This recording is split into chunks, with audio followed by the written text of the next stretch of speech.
Today we finish up our series on Maura Murray. We'll detail the police investigation and widespread search for Maura, and we'll also look at her family's desperate attempts to find some answers, as well as the growing tension between them and law enforcement. Finally, we'll break down several of the most popular theories as to what happened to this young woman. I'm Mike. I'm Ian. And I'm Dave. No witty puns to start tonight. Just stick around, put on your thinking caps, and let's figure this out. This is Necronomipod.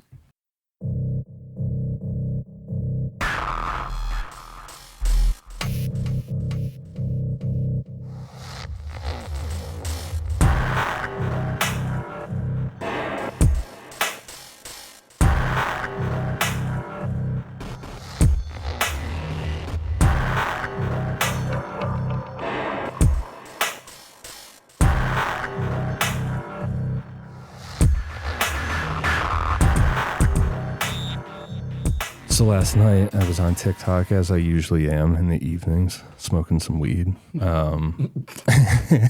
And I kind of was doing a little research at the same time. I was going down Julie Murray's TikTok. Mm-hmm. She has a lot of good information in there about this case. But one specifically, she talked about how to pronounce her sister's name. She said Maura Murray, not Maura. So then I'm watching the video last night, smoking my weed. I'm like, oh man, I don't think that I was saying this right last week. Come to find out, I was saying it both ways, off and on the entire episode. Yeah.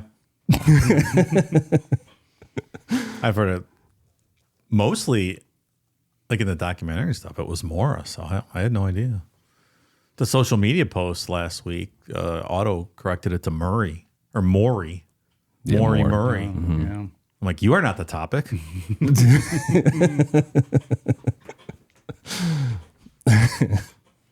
Oh man, I really worked myself into a shoot picking this topic.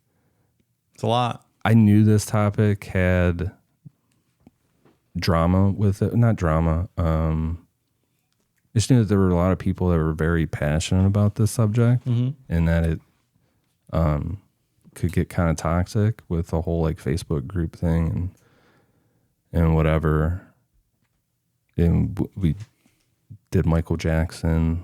We dealt with Michael Jackson people and it was fine. But man, this one just has a different vibe.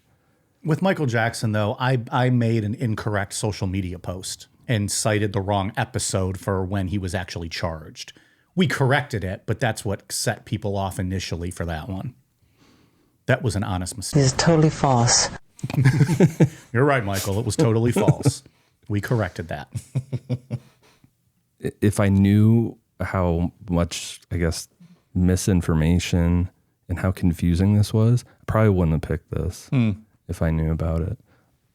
We referenced James Redder at the beginning of last week's episode. And that's one thing about this story that I don't want to sit there and bring up a journalist by name over and over again or anything, or feel like I'm burying somebody. But he inserted himself into this story to the point where you have to talk about him. There is no way to not talk about him. He made himself the story. If I knew that going into this, I would not have picked this episode. This is out of my wheelhouse. Interesting. But we're here. What are you going to do? Yeah. And we're going to finish it. Well, the best you can do is tell the facts of the story and then get into some of the most prominent theories, right? Some of the most logical theories. Yeah. The official facts. The official facts. Based on the family. Based on the Murray family. Yeah. You'd be amazed how often I hear that. Right. Which one? I don't know. Hear what? First of all, he was not summoned or invited. I don't know why the fuck he's showing up. I don't know. I stupidly brought him up. Yeah, I was working on putting together a Michael Jackson soundboard the other day, and I had it handy because I was working on it, and Ian happened to invoke his name. But that's not the rules, man. That's the rule for the booty hole clip. I disagree. The what clip, Mike? No, I think what clip, Mike? I think the rule was that summons him in general. I don't know if that was the rule. So, all right. Well, I thought part one was very interesting. It is, yeah. We were kind of talking off air a bit, and right now we have different thoughts on what we think happened. Currently we do, yeah. But often that changes as we go through an outline. And if you remember, John Benet Ramsey, we solved that at the very end. We did solve that We one. went in with different ideas and we solved it at the very end. It's true. Yeah. Eventually we'll get awards for that, I believe. It's going to happen. It's coming. It's in the pipeline. Some kind of humanitarian award, I think, or civil servant award. I don't know. That is true, though. We all came in with different thoughts and we talked ourselves into Sanibel being the guy. Yeah. So maybe that'll happen tonight. Who knows? Rest in piss, Sanibel. Was he buried with that glitter? Was that a verified fact or not? He wanted to be. Yeah, I know that. Yeah. I don't recall. Well, Talk about burying people. Go check out. Guy's probably innocent as shit. We've been burying him for 5 years. All signs point to yes on that one. Very suspicious, yes. Also, before I forget, guys, I had a death in the family. I'm going to be out for a week, so Oh, okay. You're excused. thanks. I saw a lot of debate about that subject online this week on the comments and stuff. Yeah. Really? Like people saying it's wrong to do? No, like people saying like you could get away with it pretty easy. Then other people saying no way, your job's gonna act like Ask they for know of proof jobs and that all ask for that, yeah. proof. And But we started the discussion because it was school, right? I don't remember. Did we get into jobs about it? No, people are saying they went to a tough nursing school and no way would an excuse like that fly, and it's not a valid excuse and doesn't get you out anything. And Gotcha. Okay. it might have been like if she never would have disappeared. I guess it could have still been. They could have still not counted that. You know what I mean? And just been like, yeah, we don't accept that you just left like that. Yeah. Like we don't know if it worked. It could have backfired on her completely if this wouldn't have happened. Yeah, we don't really know. Remember when George was trying to get bereavement airline fee for it was his girlfriend's aunt or something, and he went to the funeral home trying to get the copy of the death certificate to get to the airline so he could get half off. That was the double dipping It was episode. a double dip episode. Oh. You dipped, you ate, and then you dipped again. So where we left off on part 1, according to the police log, Officer Cecil Smith got to the crash site on Route 112 at 7:46 p.m. Maura's black Saturn was there, but she wasn't. The car was empty, no sign of her anywhere nearby. It had hit a tree on the driver's side hard enough to seriously damage the left headlight and push the radiator into the fan, leaving the car undrivable. So it's interesting, like when you look at pictures of the car, in your mind, you think of it as like, oh shit, like this car got fucked up. It's not like really, really bad looking. It Doesn't look like it, no. It's that radiator getting hit. It was already bad to begin with, but the radiator getting hit like that was just enough.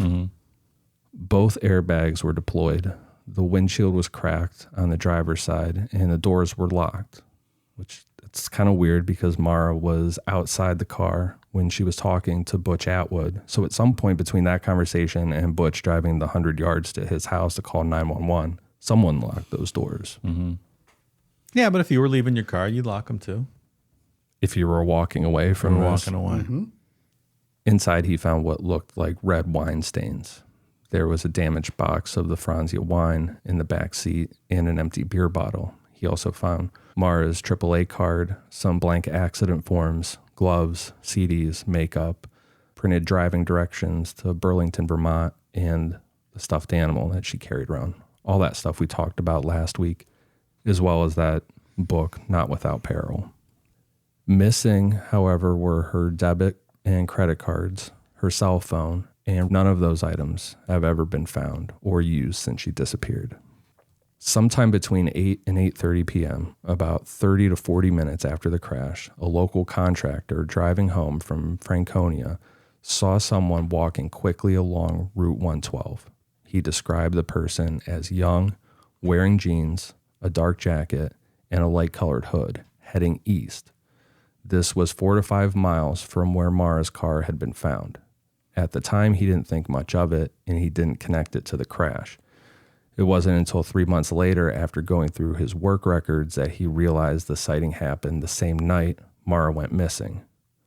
So they drove around the area looking for her, and just before 8 p.m., EMS and a fire truck arrived to secure the scene. The Saturn was towed away at 8:49 p.m. and taken to a local garage. And Officer Smith left the scene around 9:30 p.m. When they were looking around the car and everything, they noticed that there was a rag stuffed into the Saturn's tailpipe. At first, they thought maybe this was a clue towards some foul play or something like that. But we later find out that because the Saturn was on its last legs, it smoked a bit when driving it around. So Fred told her to put the rag in there to stop it from smoking so she wouldn't get pulled over. This was like a quick fix until he could come back and they could go buy a new car. Does that work? I've never heard of that before. That sounds safe. Doesn't seem great. No. I have a Carhartt, so my opinion holds a little weight. That's why I was asking. Don't stuff a rag in your exhaust. Doesn't seem like a good idea. And Yeah, I don't know. change your blinker fluid, because there's nothing more annoying than when you're pulling up behind someone at a stop sign and you don't know which way they're going because they don't have enough fluid in their car for their blinker to work. That's rampant these days. It really is. It's very simple, people. Go to your local auto parts store and ask them where the blinker fluid is. Tell them Mike Namapod sent you. 10% off. Yeah. At all auto parts stores. They know me.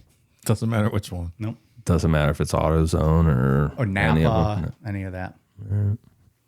It seemed like the police saw the booze in her car and assumed that she had ran away to avoid a DUI.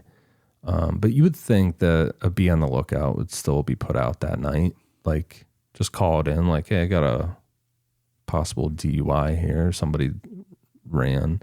Is this small town cops? That sort of thing happens a lot. And they're like, we have a bunch of town drunks that, you know, would do this kind of thing. And it's not that out of the ordinary or that big of a deal. It seems like that's the mindset. I can see that, yeah. I mean, that's the only reason for this, because there wasn't one put out until the next day at 12:36 p.m. Did Butch describe her as being intoxicated? I can't remember. No, he didn't. No. Okay. He seemed, if I remember, to make it sound like she was completely normal, kind of calm. Like, oh, I'm fine. AAA's coming. Yeah. One of the reports later on made it sound like she was like begging him to not call 911 or anything. That's right, yeah. Maybe But then she did he have was some, like, she was calm about it. She just seemed like she didn't want me to call. maybe she did have some drink in her and was just like, I don't want to fucking tempt that with the police coming Yeah. type thing. Did they ever confirm? Could AAA ever confirm that she called them? She didn't. She didn't lied about that. Okay. Did we say that last week? You might have, and I just don't remember. Well, we talked about, so the cell phone service, it's a complete dead spot. So she wouldn't have gotten anything. No, it's a dead spot to this day, if I am correct on what I read. So, yeah, so as soon as she told Butch that she had called AAA, he's like, no, that's not possible because I live right down the road. But he didn't point that out to her. He didn't he wasn't trying to scare her. Right.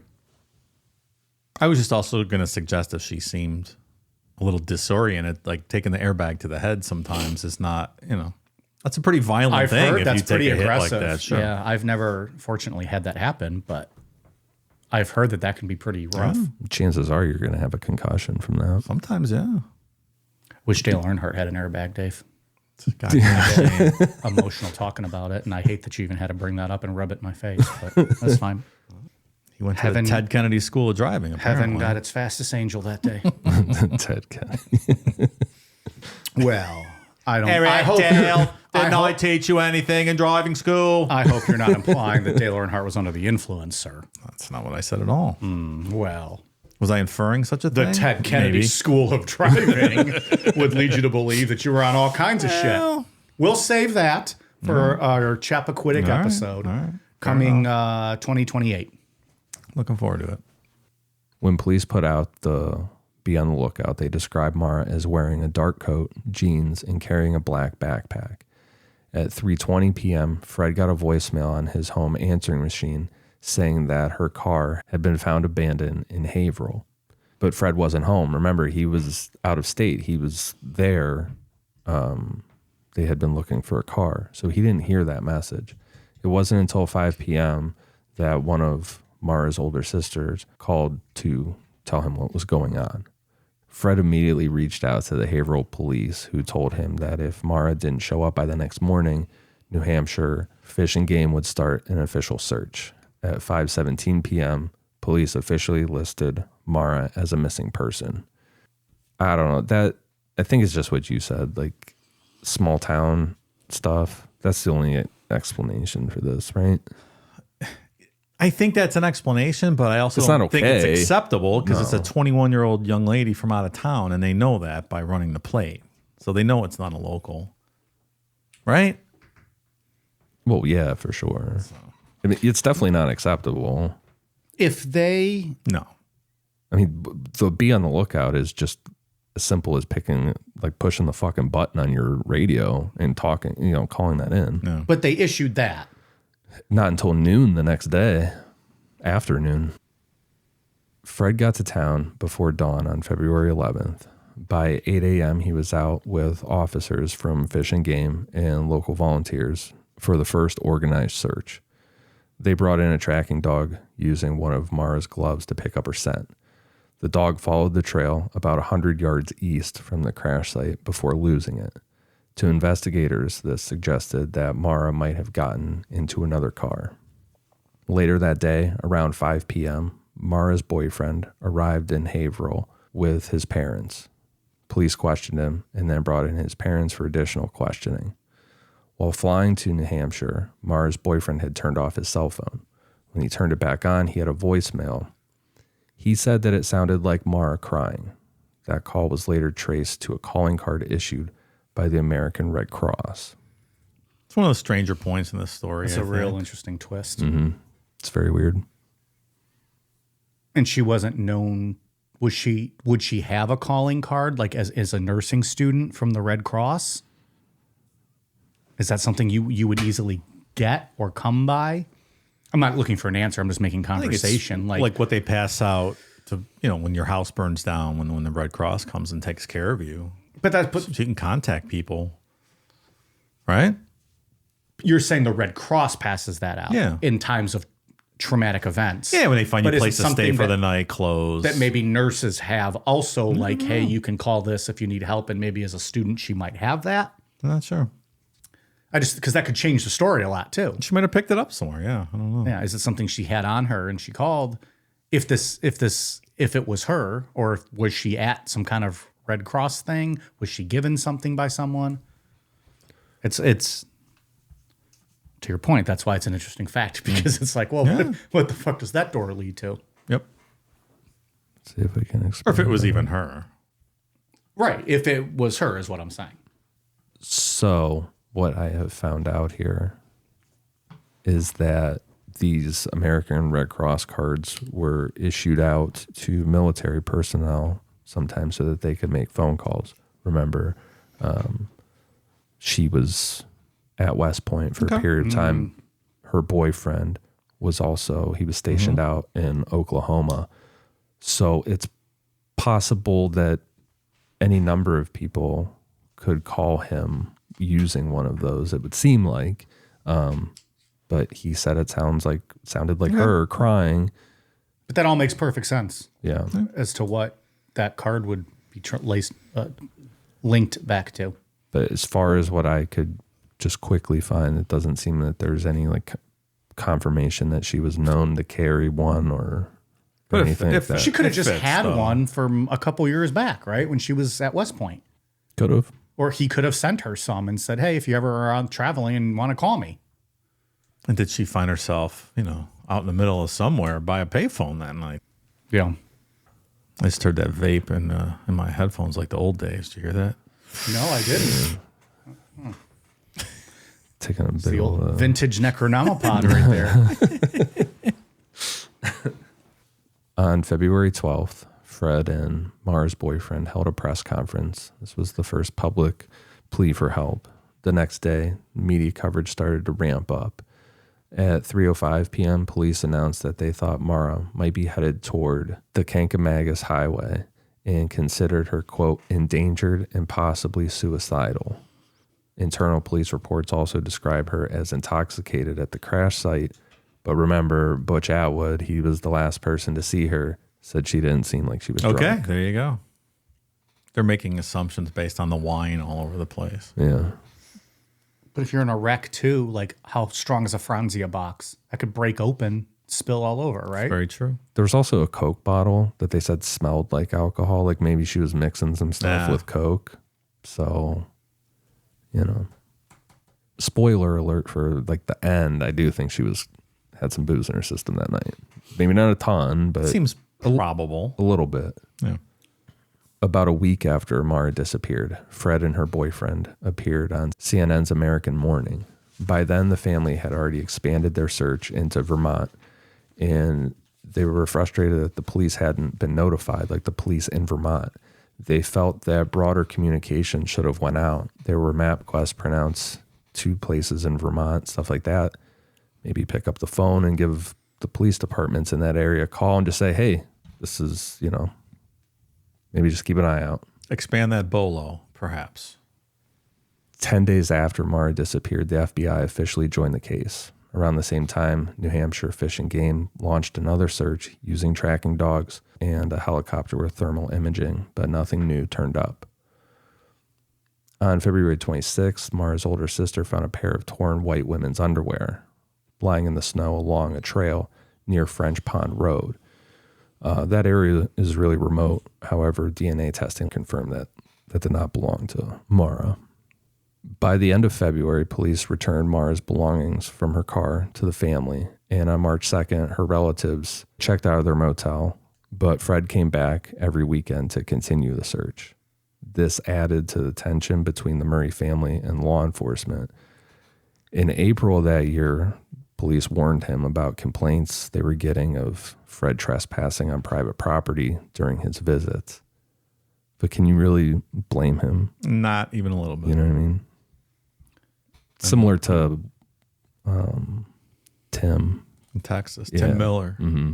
Tim Miller? Is that his name? Yeah. EquiSearch guy. Yeah. Yeah, I feel like if I had a whole bunch of property and some dad was like, I just want to look for my daughter, I'd be like, go, like fucking have at it, pal. Let me help you. Yeah.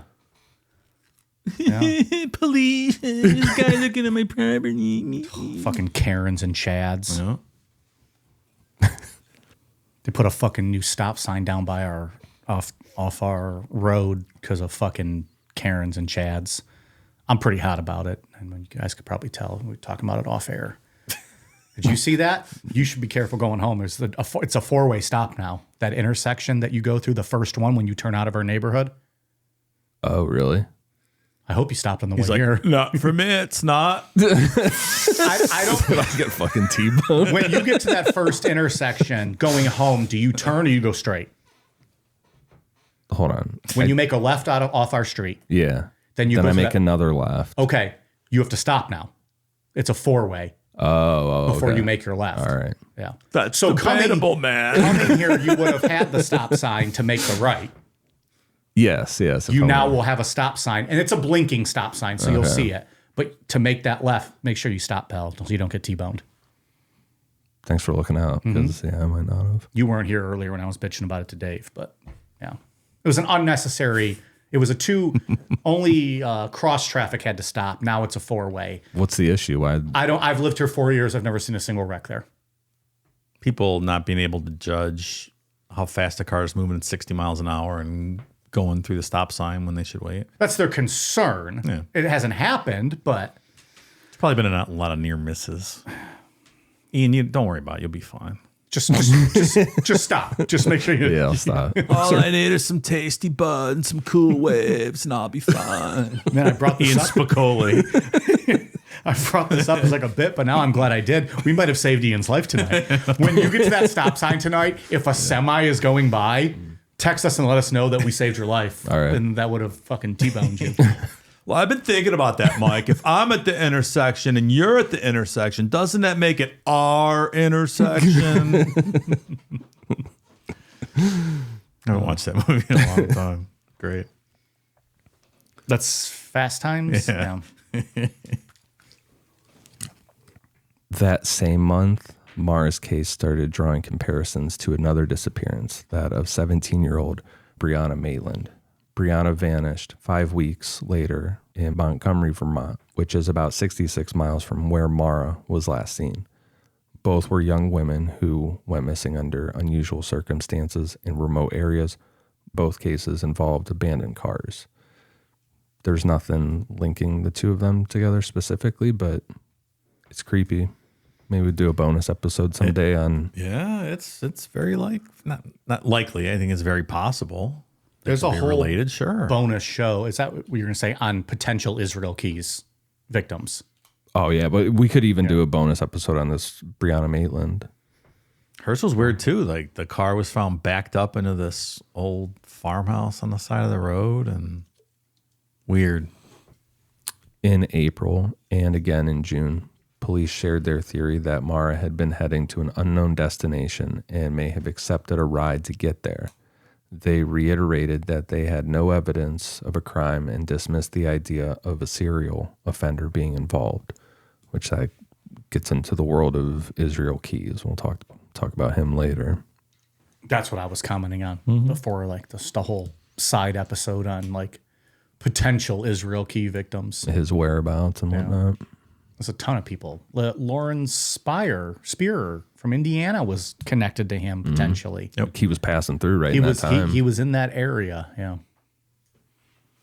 He was in that area, if I remember correctly. It was a little more concrete than what we're going to talk about later tonight. Like he was there. Yeah. He was concrete in that area. The problem is she is seen with multiple different men also that night that you're like, well, yeah. This girl is like falling down unconscious drunk and you're dragging her back to her room. Yeah, this could have just been a thing where like Israel Keys, wrong place, wrong time. Yeah. He had nothing to do with it. He just happened to be like, driving whoa, by. He's like, hey, what? I might have killed 10 or 20 or 10 or 11, but I didn't kill 12 or 13. Doesn't make me a bad guy. Yeah, what kind of asshole do you think I am? I still have that book on her. I haven't read it yet. I bought it when I did the Straight Edge episode on her. Was it Gone Girl Missing or something? I have to look it up. We did an OT on that book coming out. We did. College Girl Missing is the book. And it's pretty new, and it's got updated information about, like people who were cooperative, no longer cooperative, and stuff like that. And this, I think one of those young men knows exactly what happened. And is covering I would it agree. All up. I would agree with that. On July 1st, nearly 5 months after the crash, police took back some of Maura's belongings from her car for forensic testing. Less than 2 weeks later, on July 13th, they organized another ground search around the crash site. This time, they covered a 1-mile radius and included nearly 100 people, state police, rescue teams, and volunteers. It was the fourth organized search in the area, but the first one without snow on the ground. The big focus was finding Maura's black backpack. Unfortunately, the search turned up nothing. I saw an interview with the Fish and Wildlife guy, or Fish and Game, whatever it's called, guy, describing the search and the dogs, and he's 100% certain, like in that big circle radius, that she was not there, based on the search patterns and the dogs and everything. He said they covered all of it. If it's people, just walking around, they can miss things, but he's pretty adamant that the dogs know what they're doing. Well, and when someone who's actually competent at their job tells you something like that, you tend to believe it. Yeah. Later that year, a man approached Fred and handed him a rusty stained knife. He claimed it belonged to his brother, a man with a criminal record who lived less than a mile from where Maura's car was found. According to him being this man who approached Fred, both his brother and his brother's girlfriend had been acting suspiciously after Maura disappeared. He said his brother admitted the knife had been used to kill her. Not long after handing over the knife, the brother reportedly scrapped his car. It sounded like a great lead, but it didn't pan out. Other family members of the man who gave Fred the knife said that this guy made the whole thing up in hopes of getting reward money. You think a lot of people do that? Probably. Yeah. See the the reward on TV and be like, me finagle my way in here. Absolutely. Probably more than you want to think about. Every story you do, then when they open like the tip line, you hear about all the fucking wackadoodles that call in, right? Well, This is even next level, though. This is I'm going to approach the guy on foot and be like, Hand him here's a some weapon. wire. Yeah. yeah, like when they open up the do America's Most Wanted and stuff, they get like hundreds of thousands of calls and it's all nonsense. Yeah. It's just, I don't understand the logic behind doing that, but I mean, phony phone calls and dicking with people is really funny, but not in this scenario, you know? Like fucking with people on the news and shit is awesome. And there's probably a good amount also that are like people that think they might have a tip and it's very minor, but they just feel like, oh, I'm going to call this in anyways. Yeah. Just to let them know. Well, because they always say no tip is too small. You know, Right. it might be something of note. So like I would say a small percentage are like fucking lunatics. But then again, this is a whole nother level. Yeah. in 2005, Fred reached out to New Hampshire Governor Craig Benson for help and went on the Montel Williams show to bring more attention to the case. On February 9th, 2005, exactly 1 year after Maura disappeared, Fred attended a memorial service at the crash site and briefly met with New Hampshire's new governor, John Lynch. Later that year, Fred filed a lawsuit against multiple law enforcement agencies, hoping to get access to case files that were being kept under wraps.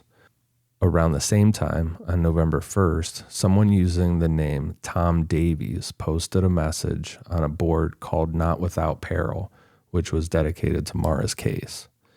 He claimed he'd seen a black backpack similar to Maura's about 30 miles east of the crash site. When asked about it, Senior Assistant Attorney General Jeffrey Strelzin said law enforcement was aware of the report but wouldn't confirm if the backpack had ever been collected or tested. I think that's where a lot of the issues in this case come from, because the police have never really released much information. It leads to a lot of speculation that, you know, no one's been ruled out, no one's been a suspect because no one has any information. That's why Fred was suing them for the files, which he lost. If I remember correctly from last night when I was going through Julie Murray's TikTok, there's files that they still don't have access to. Yeah. So, yeah, I don't. In case I forget, I saw Julie state that the police have never spoken to her about this case, ever. So what does that mean? You know what I mean? Yeah, right. That's super fucking suspicious. That was in that documentary. So that was, what, 8 years ago. They may have since then, but as of 2017, whenever that was, she stated the police had never spoken to her. You think 15 years later, they're like, all right, let's interview the sister now. Yeah, right. Probably Seems not. odd, doesn't it? Yeah. In 2006, volunteers organized a 2-day search not far from the crash site. One of the places they checked was the now infamous A-frame house, which was about a mile from where Maura's car was found. When cadaver dogs were brought inside, they reportedly went wild in a closet. This house used to belong to the brother of the guy who gave Fred the stained knife back in 2004. A piece of carpet from the house was sent to the New Hampshire State Police for testing, but the results of that were never made public. And from what I'm aware of, they still have never, we just don't know what those tests are. They don't release info. So let's just get into all the A-frame house stuff now, and then we'll come back to it again when we start going through theories. Back in 2004, when Maura disappeared, the A-frame house was owned by a man connected to Rick Forcier, a name that comes up multiple times in this case, by his own doing. So we can talk about him. Like, there's names that are out there that you see on Reddit and stuff that I don't feel comfortable saying. You know what I mean? But this dude inserted himself. The house wasn't always occupied, but it was accessible to a small group of locals. Among them were 3 men whose names keep popping up online. One of those men reportedly stayed at the A-frame house part-time. There are claims that one of them might have been there the night that Maura vanished. Fast forward 2 years after her disappearance, a volunteer helping Fred received an anonymous tip. The source claimed that Maura was murdered inside the A-frame house and that her body had been temporarily hidden in the basement or crawl space. The tip also suggested that blood evidence could still be there, possibly under the floorboards, and that one of these three men had confessed while drunk. So this reignited the rumor mill. Online discussions dove back into the theory of three local men being involved in Maura's disappearance, possibly with ties to the A-frame house. The details vary depending on the source, but the gist is one of the men lived at or had access to the house. Another may have been seen near the crash site the night Maura disappeared. The third supposedly heard a confession from one of the others.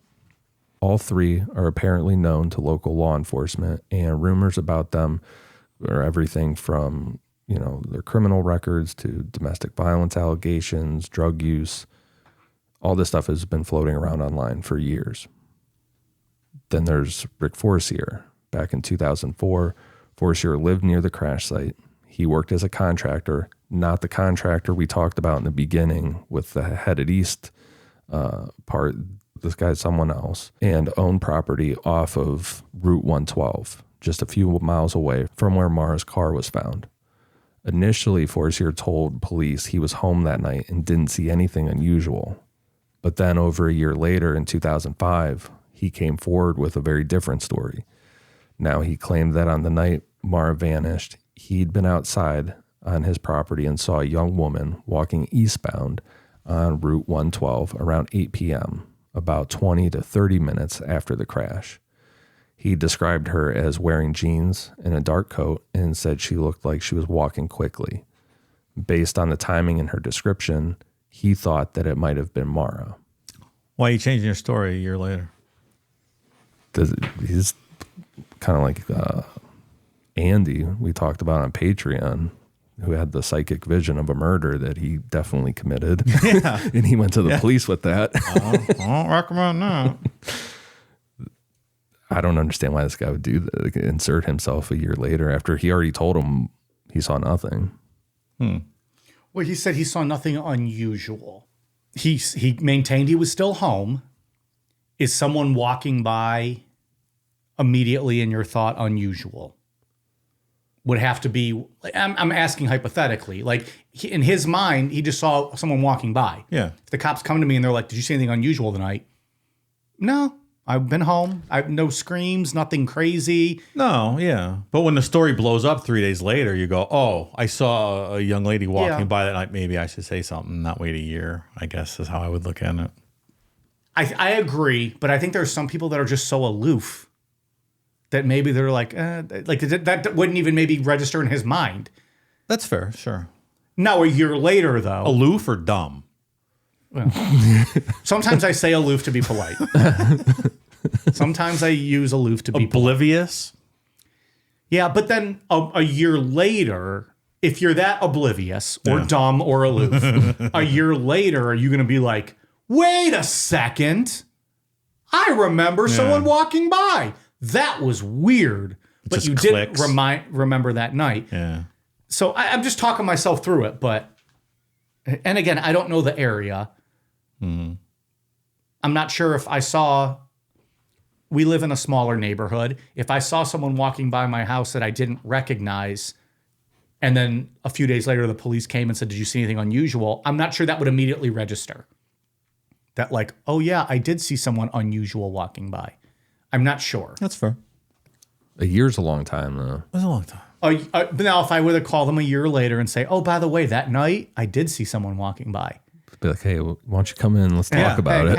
Hey, yeah, exactly. At that point, I think to myself, come on in. Is this a good idea?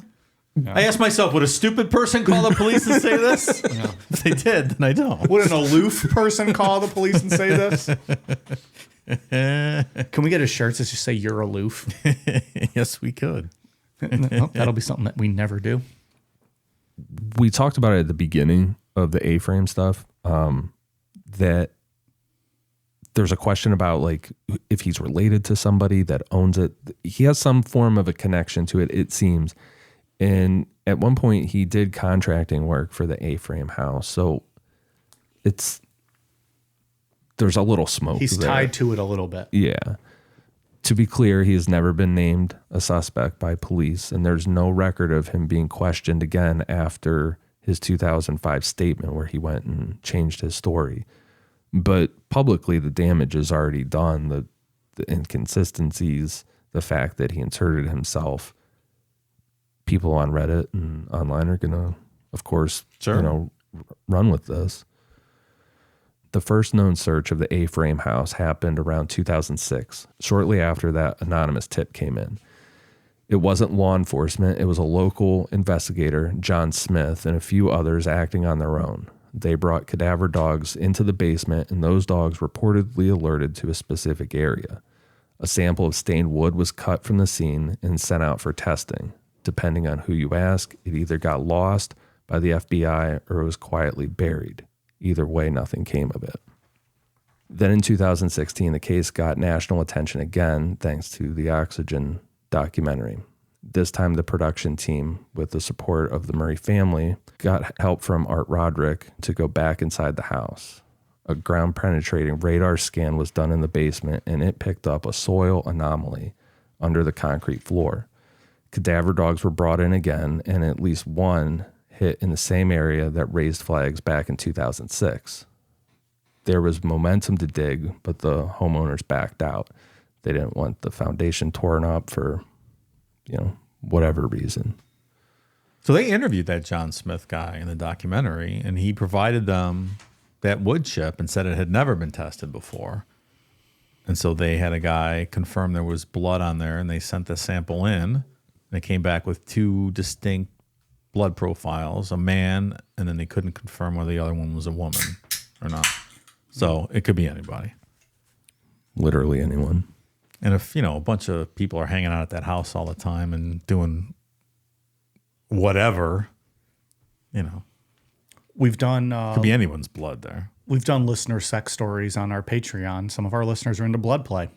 It's real fucked up, but they are. That is true. You just don't know. That's another one of those like X-ray vision glasses. That whole thing. Mm-hmm. Don't need it.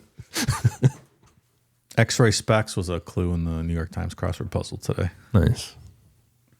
Did you get it right? Of course. Good job. In 2018, law enforcement got involved, sort of. The property had changed hands again, and this time the new owners gave permission to excavate. State police were present, and professional forensic teams did a full dig in the exact area flagged by the dogs and the GPR, but nothing was found. No remains, no clothing, no sign of Maura. In 2019, Fred reiterated his belief that Maura was no longer alive and pointed to the A-frame house as being involved. He said, quote, "That's my daughter, I do believe." In September 2021, there was a new lead. Investigators received a tip about Loon Mountain in Lincoln, about 25 miles from the crash site. Human bone fragments had been found. They were very small, though. Maura's sister said that Maura had visited Loon Mountain before, and she knew that area well. Like I said, it was a very small bone, and investigators said that it could take months to confirm whether or not they were Maura's. By November, the results came back, and the remains weren't hers. Then in January 2022, the FBI issued a national alert for Maura's case and created a violent criminal apprehension program, Profile, to help law enforcement agencies share information more easily. That July, New Hampshire authorities started another search, this time focusing on the nearby towns of Llandaff and Easton. But again, nothing significant was reported. On the 20th anniversary of her disappearance in February 2024, New Hampshire officials released an age progression image to show what Maura might look like today. Pretty much the same. It does. That's a good one, I think. If it's accurate, she would have aged very well. Yeah. Good for her. And that's the end of the chronology in this case. I didn't even want to bring up the A case or the A house now or the A frame house now because I like chronology. Like it needs to be in order, and it's really hard in this case. I'm linear, man. So get into the theories. The first one, that Maura ran away to start a new life. This is probably the earliest theory that was thrown out there. Yeah. Coming into this episode, after we did part one, this was kind of the way my mind was leaning, was that she ran away. I think, and that's based on nothing, just my gut, I guess. None of these theories really have hard evidence to support them.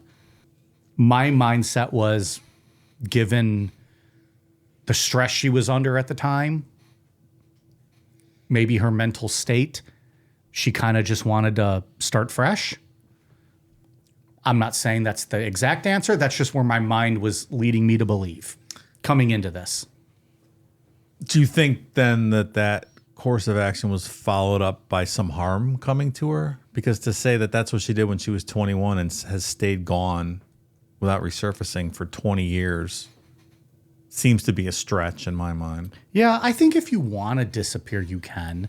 I think she could have had this prearranged with someone, and maybe when she crashed, she was going to go to the meeting point and called them and said, "Hey, I can't make it," or I need you to pick me up. And that's when she was, walking, and then they picked her up, and that's why there's no trace. I don't know.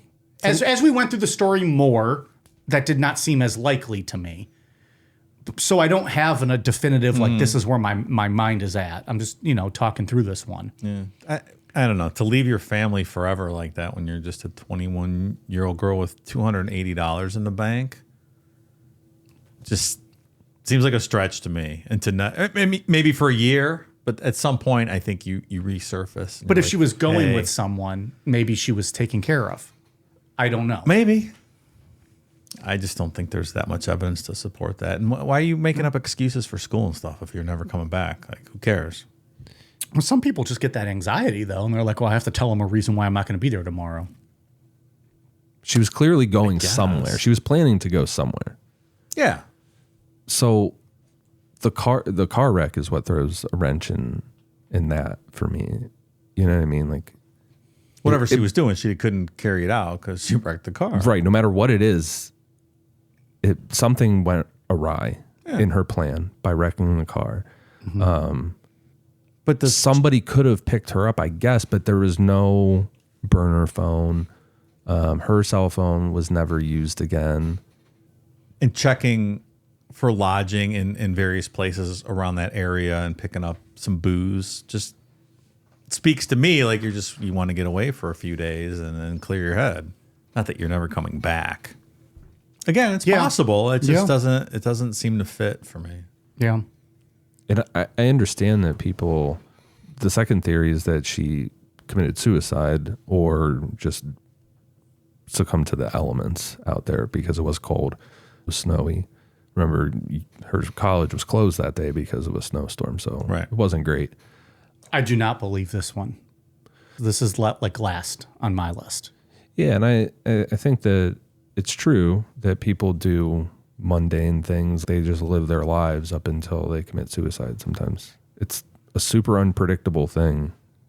Yeah, I think that's right. You know what I mean? Like, you can't exclude it because she did this, she did this. Well, everyone's different. And right. Yeah. Like, she might have put in that assignment at 3:30 a.m. and then something happened at 4:30 that got her back onto the idea of suicide. Anything's possible. I agree with that. And then also, if you're going to commit suicide, though, are you really thinking about, where can I go that they're never going to find a trace of me? Because that's kind of the situation we're in. Possibly.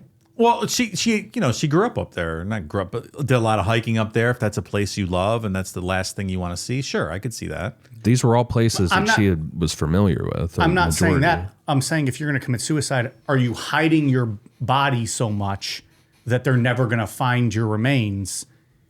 Not on purpose. I wouldn't think on purpose. You would think in all of these areas, they would still find her somewhere if they were searching them. Yeah, and the Fish and Game guy was pretty adamant in their search protocols that the dogs would have located her if she was in that vicinity. And they did a big search area. I don't think that she could have walked beyond that area that night in 2 feet of snow out in the woods. And there were no footprints. And it didn't snow again. Right. That's the biggest thing.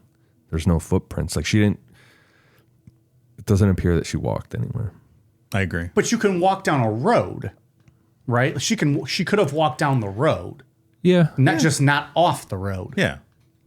But we Just haven't going back- had anybody say that. There's been no eyewitness that said that of the 2 or 3 cars that drove past that night.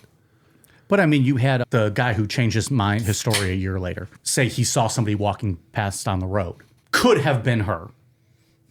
Yeah. Okay, In a theory of her being abducted, in a theory of her running off with her life, that could have been her walking to wherever she needed to get for whatever reason. Right. Well, and the other issue I have with the suicide theory is that if she was going to commit suicide, like that was her plan, was to go get away, she wrecks her car and she's sitting there like, now this is all fucked, so I'm going to run out into the woods and do this with... But then there was nothing found. You know what I mean? There's no trace of her at all. If she committed suicide, there'd be something, right?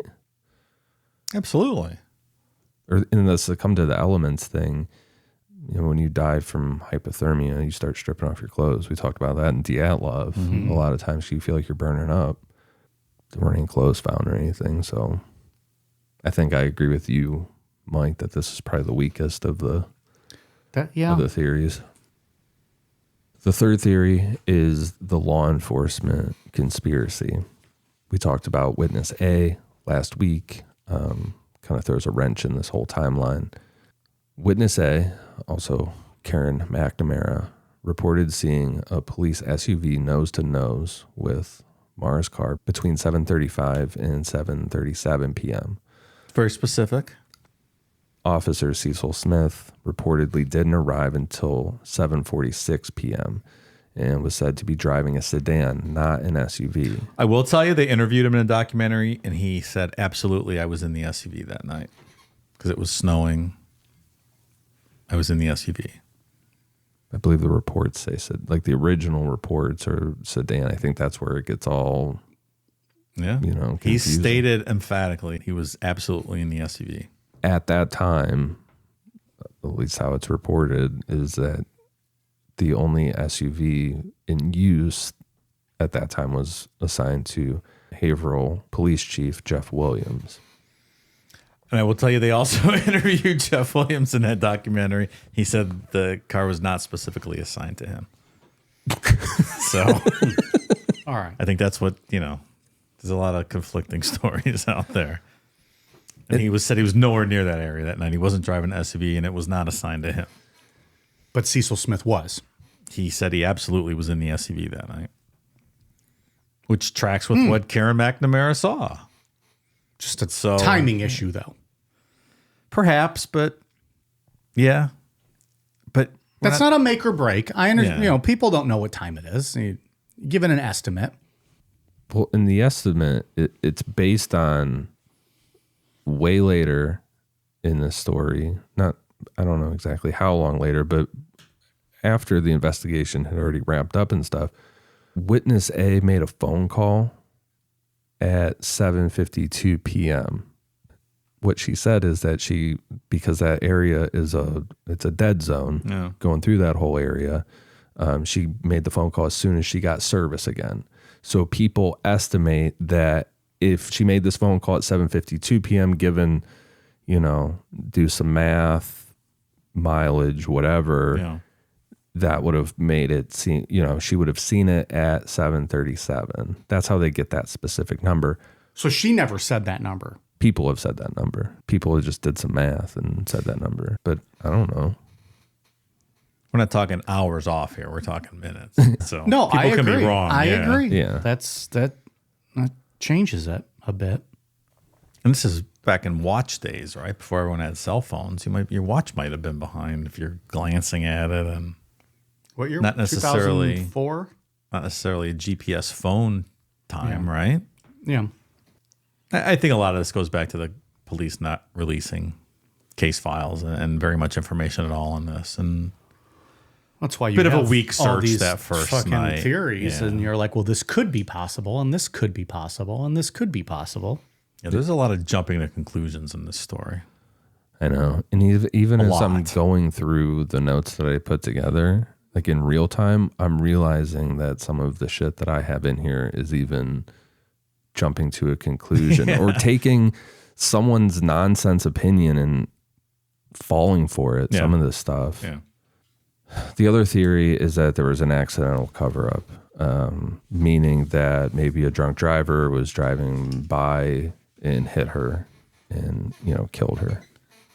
I guess it's possible, but there's no evidence. There's no like clear evidence like of any skid marks or anything. Oh, you're just supposing. It's possible. Yeah, that's possible. Sure. Right. It's possible she was abducted by aliens too. I go back to my initial point. These are all just supposes. Absolutely. One of them's right, but the rest are supposes. Right. The fifth theory is that Maura was abducted, foul play. So that would be that this was a complete crime of opportunity.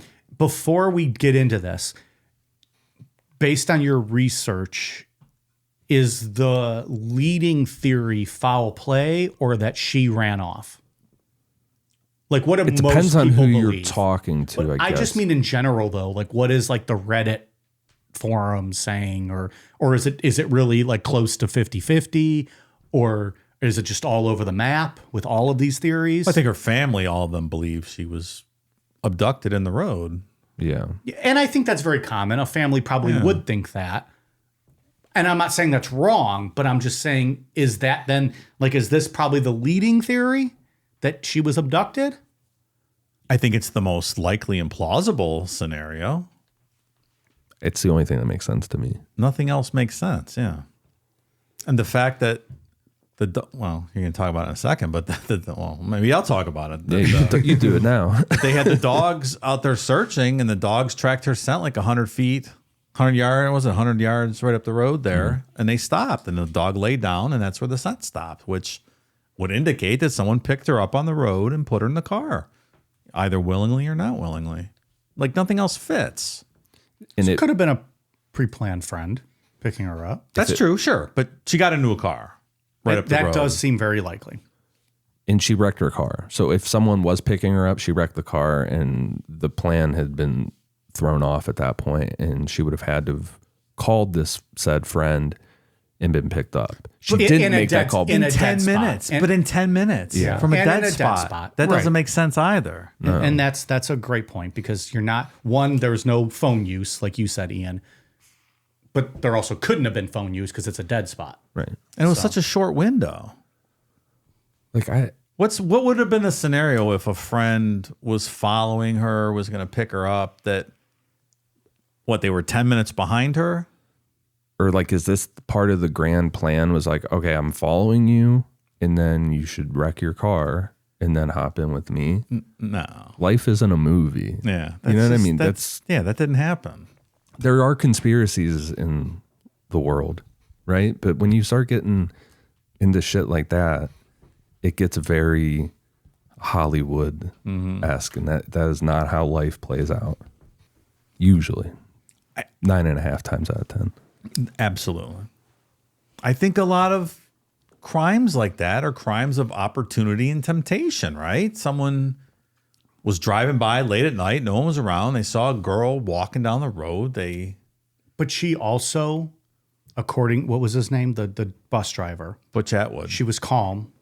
She lied to him to get him away because she wanted to be left alone and she to was go probably about her way. intoxicated and didn't want the police to come, which I can understand. Maybe, but we don't know that. He said she was fine, seemed fine. So I'm just saying that's those little twists that, just continue to I'm come fine back. too right now, but I would not blow a passable breathalyzer test. I don't know. Seemed to be a regular drinker. You don't want to be blowing after you wrecked your car out there. Nobody wants cops to come after that. Yeah. Maybe. Even We if you don't drank know- like 2 we or don't 3. even know that she was drinking, right? We don't, There was but- spilled wine, but she was in a wreck. Well, there was the Coke bottle that smelled like alcohol. It seemed like she was But mixing. police will tell you, spearmint gum smells like alcohol. And they're like, oh, you should just step out of the car and give you a test. Is that weed in there? Yeah. Can't do that anymore, No, sir. Ohio. No, sir, this is juicy fruit. You don't need to rip all my shit apart. Yeah. Here's my weed, jackass, sitting on a seat. Plain sight. And I agree with what you guys are saying. I just feel like it could go either way on all of this stuff to me. But I also don't have a set theory that I'm willing to die over. Yeah. If I was going to make the most logical theory, would be that she was trying to get away for a little while because there's a lot of shit going on with wrecking cars. I could see her wrecking her dad's cars like I can't believe this fucking happened after everything else that's been going on. So I'm going to go get away for a while. If you forgot that she wrecked her dad's car the day before, Yeah. whatever, 2 days before. And yeah. I clean up my loose ends. I give my friend her lab coat back. I turn in my assignment. I make my excuse, then turn in my assignment. And then I'm gone for a week. I'm going to go hang out and Up in these mountains I love to go to. right. Somewhere. So much so that I have a book that's signed by the fucking author. Mm-hmm. And I'm upset about stuff. This wasn't like a happy getaway. She seemed to be upset. So she gets the booze and she's just making a bad decision and drinking out of a Coke bottle when she's driving. It's just a bad decision. Maybe not enough to be super intoxicated. Like maybe that had nothing to do with it. Maybe she was fine, but she would blow. You know what I mean? Like she just hit even some after ice one or beer, something. you don't want to have the cops come and question you and do that. No one wants. Because as soon as they smell it on you, then it's an course. issue. This is not my thought. But just listening to you summarize all that, I'm like, oh, she was going to kill herself. Like hearing you say all that, I'm like, oh, she was going to a place where she was comfortable and she was just going to kill herself. But then she didn't get there though. No, she didn't. And I'm not saying that's what I believe, but just hearing that, I was like, wait a minute. Now that one makes sense. That's the thing. She could have been. We don't know that. She was either trying to get away or she was trying to do. I don't think she did it. Maybe that was her intention. That's Right. not what happened. Yeah. And I really don't think that was her intention. And then she gets in, tells Butch Atwood that she doesn't want help. And it's just because she doesn't want to blow in a breathalyzer or whatever. And maybe she is intimidated by him because he's a big dude and stranger danger kind of thing. Like she's smart to not go back to his house. You know what I mean? And maybe In all you don't honesty. want to. Yeah, and That's how if- these stories start.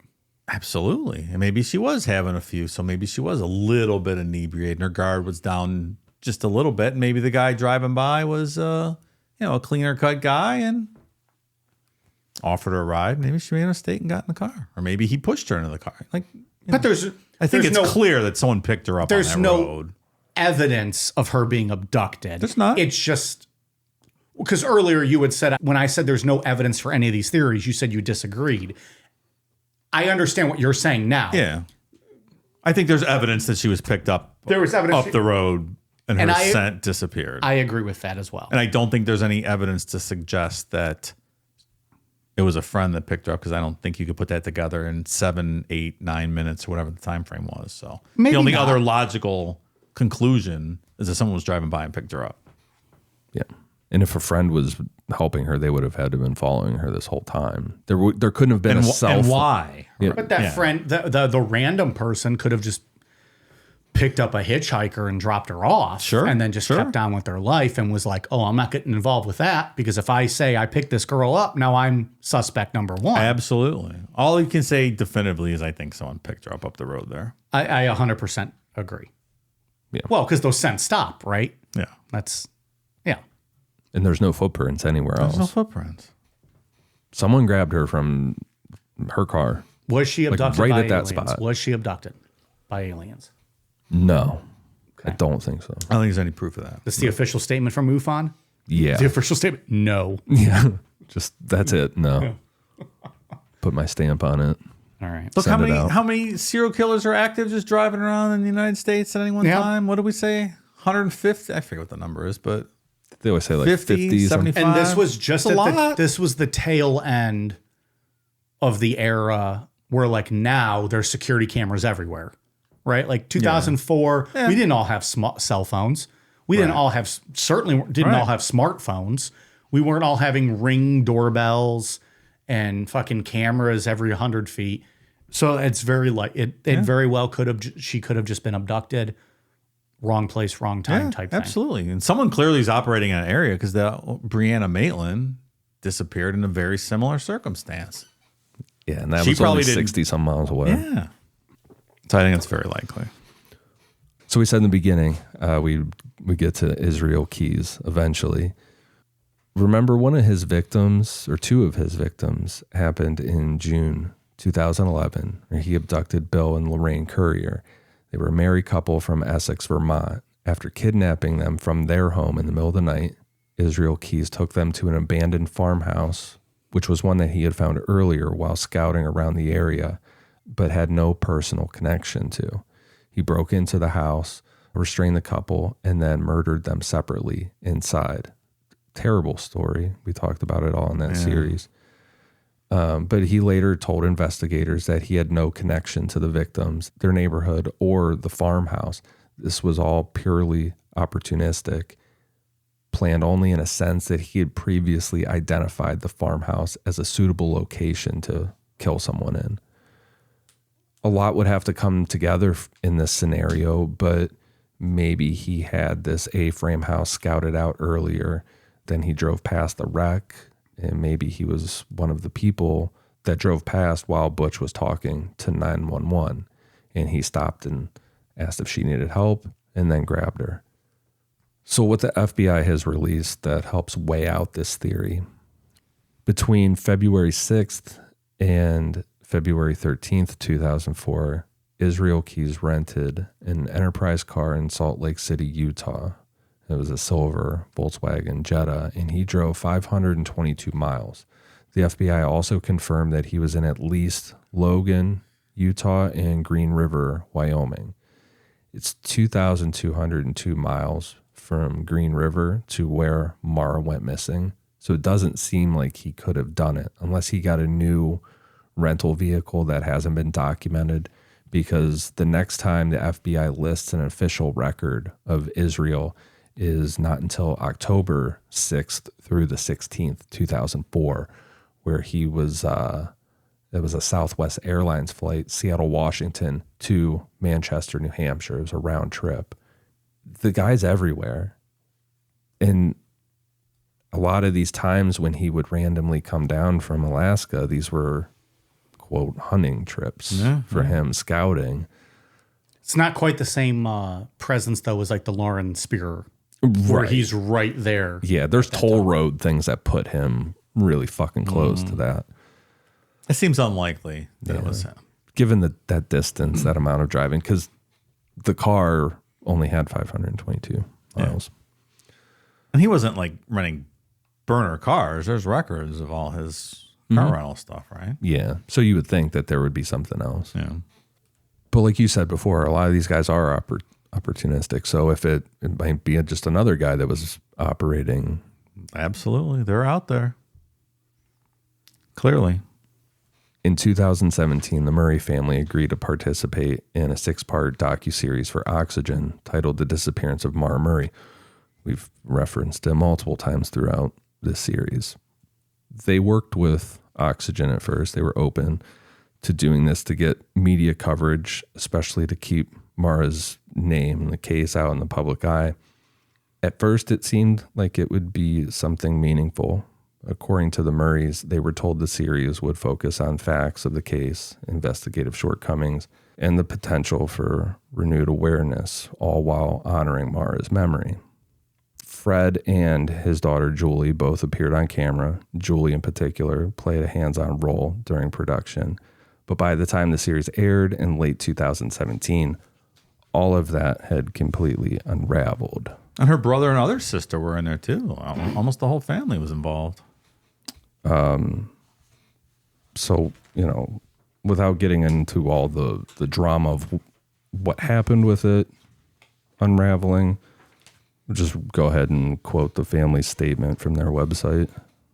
In 2017, Maura was featured in a 6-part series on the Oxygen Network. While the decision to feature James Renner gave us pause, we were hopeful the new attention would help us find answers. After the show aired, we requested transcripts and information from the show. Host Maggie Freeling and producer David Carabinas declined our request, citing legal reasons. On July 6th, Renner posted a select portion of notes we understand to be from the series to incorrectly report salacious and misleading information about our missing sister, while failing to highlight information about 3 men who were among the last to see Maura. We've heard from the source of the information, a close friend of Maura who wishes to remain anonymous, and they did not grant Renner permission to view or publish her comments. After reviewing a complete set of notes, it's clear his comments about Maura's personal life were cherry-picked and then manipulated with clear intention of steering the narrative in a direction that is not productive in our effort to find Maura. The truth is that the week Maura disappeared, Sharon Rausch contacted Sprint to gain access to Maura's voicemail in order to assist law enforcement and our family with the ongoing search. It was because of this effort that our father reached out to Maura's college friend and learned of the existence of 3 men Maura was introduced to on the Saturday night before she disappeared. According to Assistant Attorney General Jeff Streslin, her disappearance is being treated as a criminal investigation and no one has been cleared, stating, quote, "It's difficult to rule anyone out until you know what happened," end quote. To date, the identity of these men and any potential connection they may have to Maura's disappearance remains unknown. The Murray family is thankful for Maura's friends who brought this to our attention and provided the original documents that were denied to our family but provided to Renner. Future attempts to disrupt this investigation will be addressed directly by the Murray family. Not a fan of Mr. Renner. Nor should they be. He inserted himself in this story, and then when they push back at all, he doesn't like it. No, he seems to have an axe to grind with the whole family, and Which seems to be a little just odd. yeah, It's different for a true crime story, right? Usually everybody rallies around the family. yeah. I don't get it. Even, I mean, just give them a little grace, maybe, because their daughter and sister was most likely murdered, and he just jumps to conclusions a lot with a lot of the stuff he puts out, and yeah, I don't get it. Yeah. It's odd. It's an odd story. And like I said in the beginning, if I knew that it takes this twist beforehand, I wouldn't even have touched this. Yeah. Because it's just jumping into something I don't want to jump into, to be honest with you.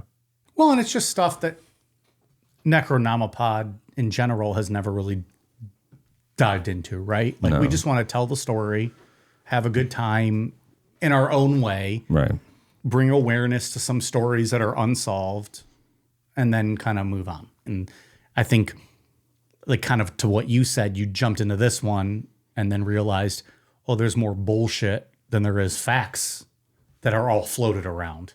But like very active bullshit. Yeah. Like bullshit within probably just a little bit ago or something. You know what I mean? Like like frequent posts about this. Yeah.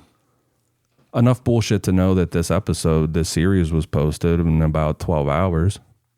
Yeah, yeah. I mean, within 12 hours. Or like people are watching and then they see a new series is posted and let's dissect this one and It's his whole personality, is right? Like his whole existence now is based around this, more or less. It seems to be.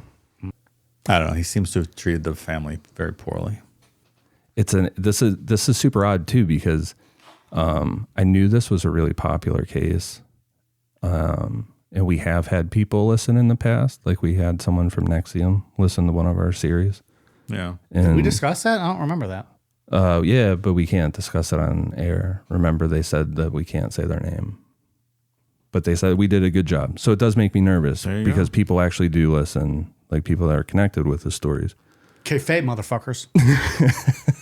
You gotta worry about us stooging you out. Oh, no, I'll never spoil that or leak who that was. But I knew this one was very popular. So going into it, I was really nervous. Because I'm kind of like, I worked myself into a shoot on this because I know Julie Murray is very active and I don't want to get something wrong. But here, so far, at least, the only person that I've made mad is James Renner, the person that I didn't think that I wasn't worried about making somebody else that like investigates the case mad. Yeah. Who seems to portray himself as the aggrieved party here. Yeah. When he inserted himself into all this. And like he has a book that says it's the definitive book on Maura Murray.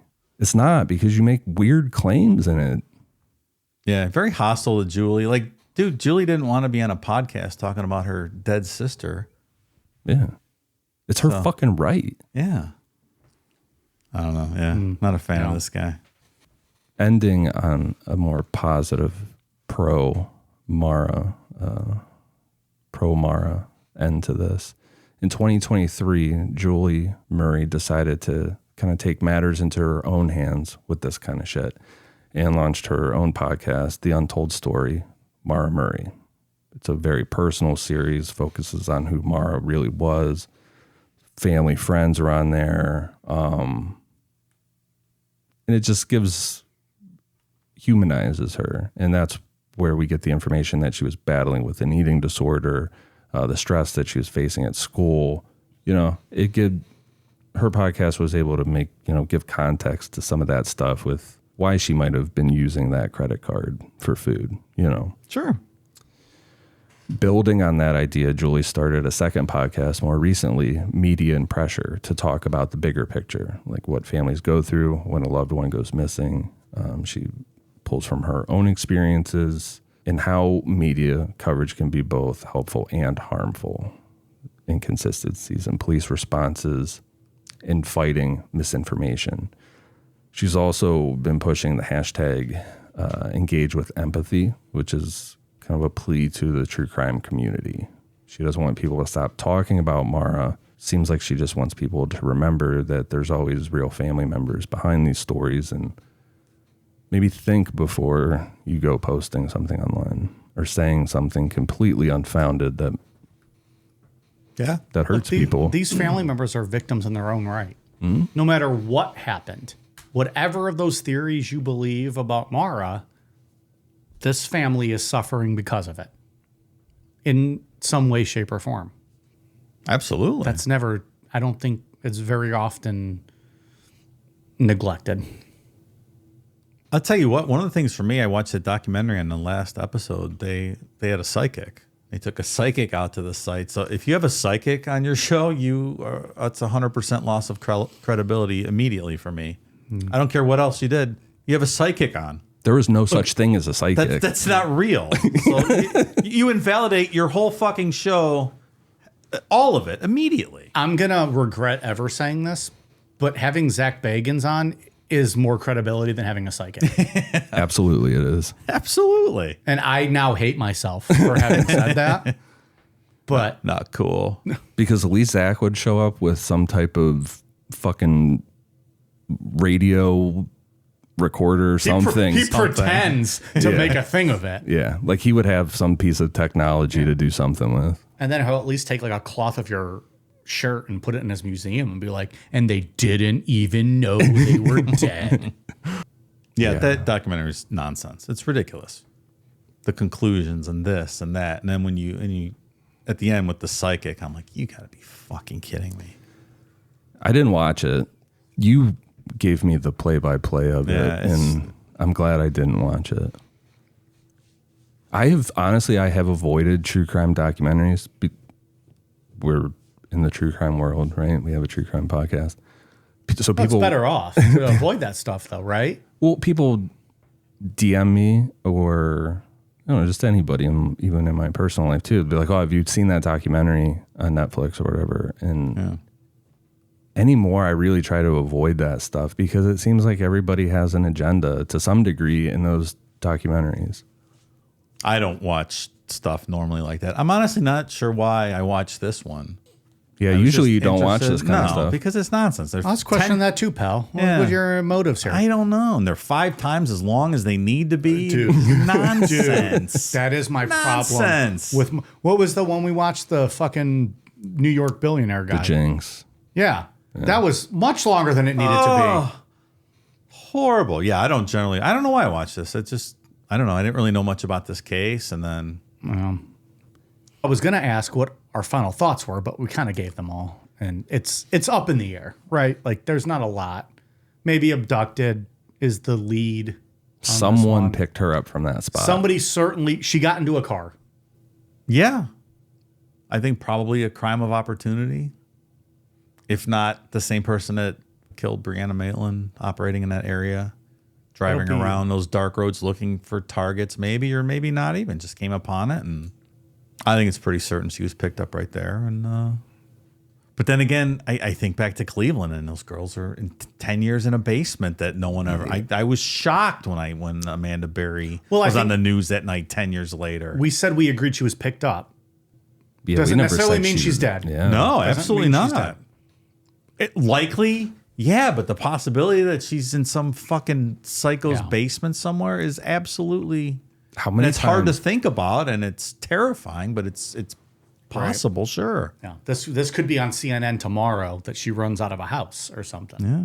Well, like how many times have we driven, by that house, or 'cause that was over by the zoo, right? Yeah. Yeah. So drive in that area. I know you said before that you would eat Burger King every once in a while, grab it from where Amanda Berry worked. What year were they abducted? Do you remember, Dave? No, We're kind of getting off track. I don't recall. No. I want to say it was it Amanda Berry that worked at the Burger King? Yeah. Yeah. Yeah. I think I was literally going through that drive-through while she was abducted. Like in that time frame that she was abducted, I was still going to that Burger King occasionally. It was near like where I worked, so I would just pick something up. Yeah. Also, But we're all like in that area at one point or another. Yeah. And that's going on in that house. Yeah. Probably drove past it. Yeah. I mean, don't kid well, yourself. I drive past the house all the time. I posted photos on my Instagram not long ago of the house now. It's all tearing down. They're supposed to build a park. They have not. It's just overgrown. Ran out of money this year, probably. Yeah. Yeah, I mean, Dude, I would donate $200, put up a play set or something. Of course. It's really weird. I mean, there are multiple women across this country in that situation right now, as we speak. We've discussed and probably that more than that. before. It's not out of the realm of possibility that there are women, maybe men, in captivity in some way, shape, or form who are listening to a podcast or a news story about their own abduction. Sure, absolutely. I mean, and that's above and beyond your just standard human trafficking victims that are Right. That's Just a widespread. whole different thing. Yeah, because like you would see Amanda Berry stuff on the news every year and like those vigils and stuff. Mm-hmm. And you just kind of think to yourself, like, feel bad for the family, but they're probably gone. I said that every year. Absolutely. And then I remember saying it, yeah. Then Charles Ramsey's kicking down doors and people are found. Charles Ramsey, man. I don't know, maybe somebody will find Maura. It's not likely. I think someone picked her up. I think she's probably deceased, and I hope we get some answers and they get some closure at some point. But yeah, That's the thing. It's always possible. Absolutely. At this point, you just want them to get closure, right? No matter what it is. Give them at least some closure. Yeah. I think closure more in this one too, just to push back on the misinformation and like kind of the fucking circus online. They really did make a circus out of it. Yeah, it's unfortunate. Was there any sources, books, Ian, that you utilized that you would recommend to our listeners who might want some more information or the deeper dive? One source that I found that was really good, like I talked about earlier, was TikTok. That's Julie Murray's TikTok that she runs. It's at Maura Murray Missing. She answers a lot of questions and like real small details and stuff. Like someone will comment and ask about, I don't know, something with the case. One of the interesting ones actually was that were Maura's headlights still on or not after the wreck and when the police showed up. And they were still on. The car was locked and the headlights were on. But that's something that Julie answered in there. And back in that time, it would have been probably a manual headlight. Yeah, maybe. Yeah, probably. Mm-hmm. Oh, yeah, because it was a 96 Saturn. Yeah. Oh, yeah. But yeah, she answers all all kind of questions on there. So Yeah, best of luck to them because I feel like they've been treated poorly by some of these people. it's not cool. a good look for No. being a content creator in the world of true crime. Yeah. I As don't Aaron Goodwin would say, not cool. Yes. Not cool. I never heard that before. Dave, you have a quick little announcement to make.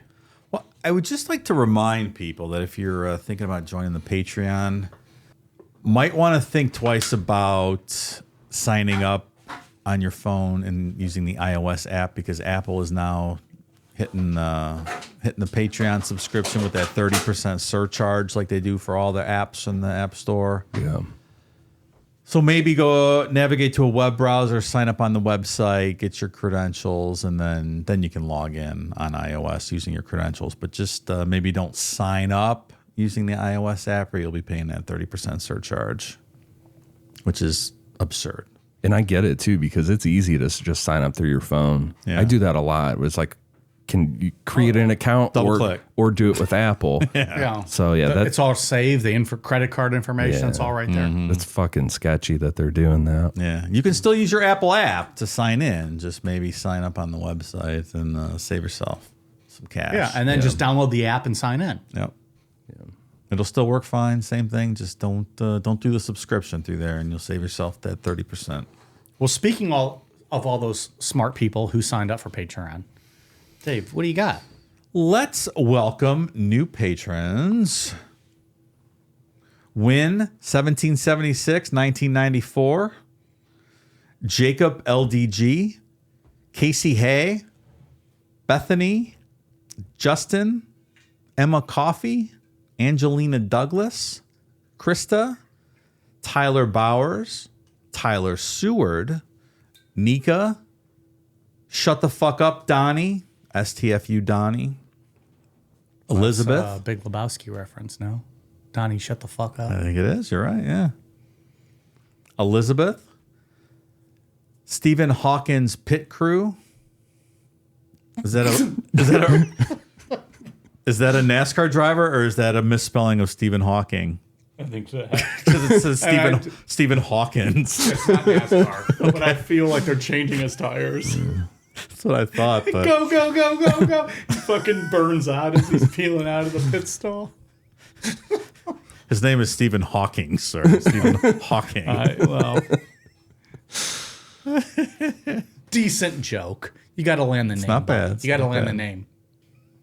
Ira, GC, Dan Drake, Kirby Hugh Kong, Starship Tech, Jana Ferguson, Benny, Michael Davlin, Jorkin My Peanuts,